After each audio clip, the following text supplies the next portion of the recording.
মহান আল্লাহ তাআলার দরবারে লাখ কোটি শুকরিয়া যে মহান মনিব আমাদের সকলকে পবিত্র মাহে রমাদানের তৃতীয় জুমায় আল্লাহ তাআলা এই গ্রাম থেকে, মহল্লা থেকে, এলাকা থেকে, দূর দূরান্ত থেকে যাচাই করে বাছাই করে কবুল করে সকলেরই আগে মাগফিরাতের শেষ দিনে জুমার নামাজ আদায় করার জন্য মসজিদে আসার বসার তৌফিক দিয়েছেন। সেই জন্য মহান মনিবের দরবারে মন খুলে প্রাণ উজাড় করে সকলে শুকরিয়া আদায় করে সকলে বলি আলহামদুলিল্লাহ। সাথে সাথে লক্ষ কোটি দুরুদ ও সালাম প্রেরণ করছি আফতাব নবুওয়াত শাহে রিসালাত বদরুদ্দুজা সাইয়্যিদুস সাকালাইন ইমামুল মুরসালিন খাতামুন নবিয়্যিন শফি আযম নুরুন আলা নূর মুহাম্মদুর রাসূলুল্লাহ সাল্লাল্লাহু আলাইহি ওয়াসাল্লামের উপরে ইশক এবং মহব্বত নিয়ে হৃদয়ের ভালোবাসাকে উজাড় করে সমস্বরে সকলে দুরূদ শরীফ পাঠ করে সকলে বলি আল্লাহুম্মা সাল্লি আলা সাইয়্যিদিনা মুহাম্মদ ওয়াসিলাতি ইলাইকা ওয়া আলিহি ওয়া সাল্লিম। হাজিরিন, আজকে আলোচনার মধ্যে যে সাবজেক্ট এসেছে সেই সাবজেক্টের উপরে ইনশাআল্লাহ কিছু কথা বলার চেষ্টা করব। আল্লাহ তাআলা যেন আমাকে বলার তৌফিক দান করেন এবং আপনাদেরকে শোনার তৌফিক দান করেন। আমি বলি, আপনারা শোনেন, আমরা যেন সকলে আমাদের আমাদের জিন্দেগিতে এই কথাগুলোর উপরে বাস্তবে রূপ দান করতে পারি। আল্লাহ তাআলা যেন সেই তৌফিক দান করেন, সকলে বলি আমিন। সম্মানিত হাজিরিন, আজ থেকে ইতিকাফ শুরু হয়ে যাবে, বলেন আলহামদুলিল্লাহ। ইতিকাফ করেন কি সওয়াব? ইতিকাফ কেন এসেছে, এর অর্থ কি, এর বাবার্থ কি, মর্মার্থ কি, শানে নজুল কি, ইনশাআল্লাহ এই বিষয়ে কিছু কথা বলার চেষ্টা করব। আল্লাহ তাআলা যেন আমাকে বলার তৌফিক দান করেন, সকলে বলি আমিন। হাজিরিন, আল্লাহ রাব্বুল আলামিন পবিত্র কালামে পাকে প্রথমেই জানাই দিলেন ওয়ালা তুবাশিরুহুন্না ওয়া আনতুম আকিফুনা ফিল মাসাজিদ। বলেন সুবহানাল্লাহ। এই ইতিকাফের কথা কোরআনে আছে না নাই? বলেন কোরআনে আছে না? এটা কোরআনের আয়াত। ইতিকাফের কথা কোরআনের ভিতরে এসেছে, বলেন সুবহানাল্লাহ। এবার কি কোরআনের ভিতরে এসেছে আমরা শুনি। আল্লাহ রাব্বুল আলামিন বলেন, তোমরা মসজিদে ইতিকাফ করাকালীন সময়ে স্ত্রীদের সাথে মেলামেশা করবে না, বলেন না সুবহানাল্লাহ। মসজিদে ইতিকাফ, তাহলে মসজিদে ইতিকাফ করার কথা এসেছে, ঠিক না বলেন? এবার ইতিকাফ করলে কি সওয়াব হবে আমরা আজকে সেই বিষয়ে ইনশাআল্লাহ শুনবো। আল্লাহ যেন কবুল করেন, সকলে বলি আমিন। ইতিকাফ করার সময় এমনিতে রোজার মাসে আমাদের হালাল, যেটা আমাদের হালাল ওইটাও দিনের বেলায় আমাদের জন্য হারাম, ঠিক না বলেন? ভাত খাওয়া হালাল কি হালাল না? ভাত খাওয়া হালাল। এমনি রোজার আগে ভাত খাওয়া, রোজার পরে ভাত খাওয়া দিনের বেলা হালাল, কিন্তু রোজা আসার কারণে এইগুলো হয়ে গেছে হারাম। দিনের বেলা কি এইগুলো হারাম। তবে যদি শারীরিক অসুস্থতা ডাক্তার বলে দেয় যে আপনি রোজা রাখতে পারবেন না, কোরআনের ভিতরে আসছে যে যদি তোমরা মারিদ আলা সাফারি, যদি তোমরা অসুস্থ থাকো অথবা সফরে থাকো তাহলে তোমরা রোজা রাখবে না, হ্যাঁ, তাইলে ওই সময় দিনের বেলা খাইলে সমস্যা নাই। কিন্তু সুস্থ শরীর নিয়ে দিনের বেলা খাইলে এটা খাওয়াটা হয়ে যায় হারাম। স্ত্রী আমাদের স্ত্রী, এটা আমাদের জন্য হালাল, কিন্তু রোজার মাসে দিনের বেলা হারাম। রোজার মাসে দিনের বেলা হারাম। সম্মানিত হাজিরিন, এই কথাই আল্লাহ বলেছেন ইতিকাফ করাকালীন সময়ে তোমরা তোমাদের স্ত্রীদের সাথে মেলামেশা করবে না। আর এটা আমাদের বর্তমান সময়ে আর এরকম নাই, কিন্তু আগে ছিল। আগে এরকমটা ছিল। আল্লাহ হাবিব সাল্লাল্লাহু আলাইহি ওয়াসাল্লাম ইতিকাফ করেছেন। আল্লাহ হাবিব সাল্লাল্লাহু আলাইহি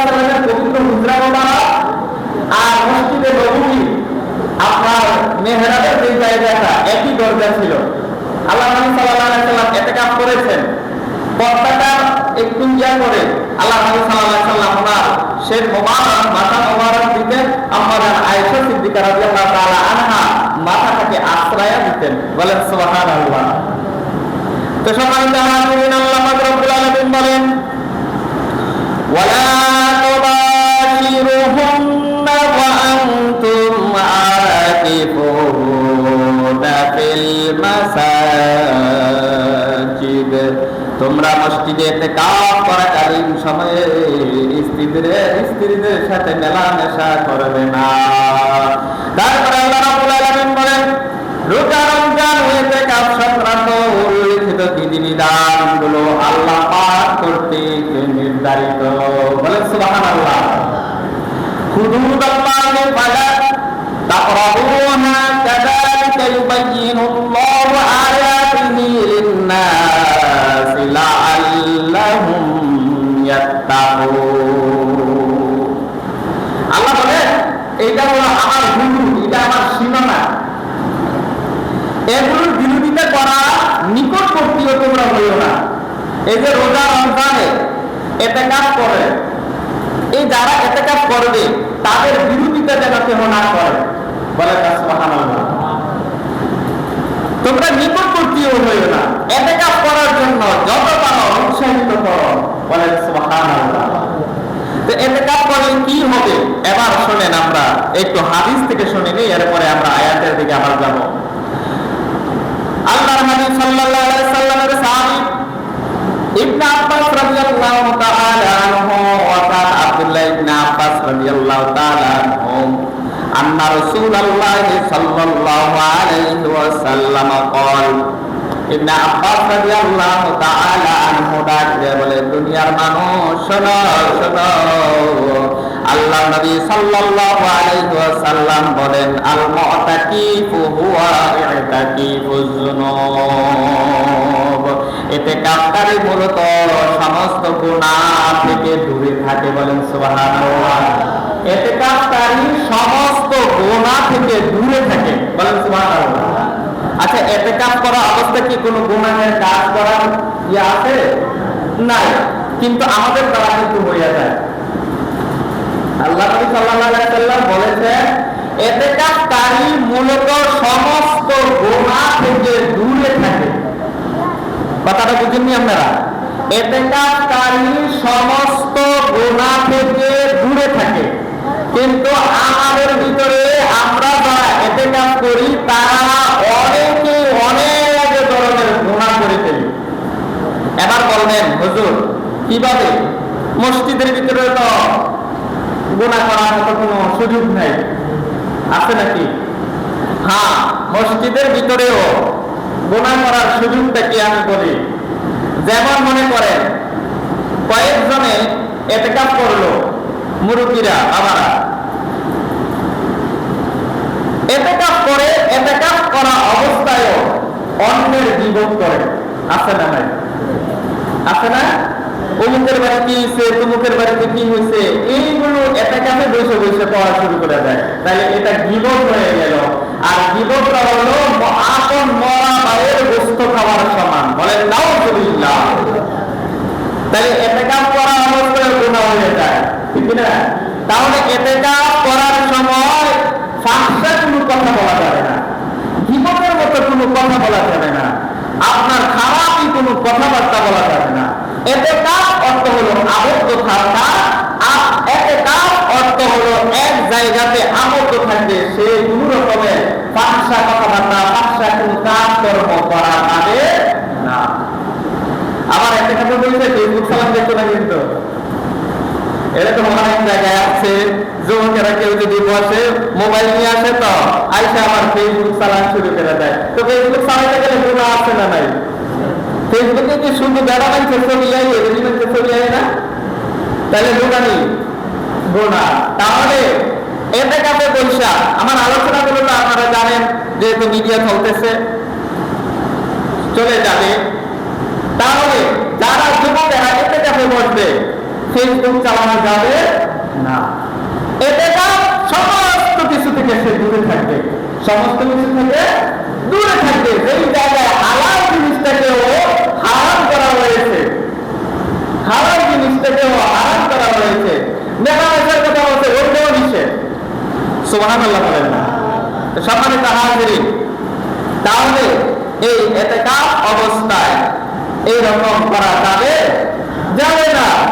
আবার এই বছর আপনার বিভিন্ন জায়গাতে দেখা যাবে ইতিকাফে বসে এই আলাপ শুরু করে দিচ্ছে যে আমো এই বছর সারা শহরের মধ্যে ভুট্টা খেয়ে তার ভুট্টা খেয়ে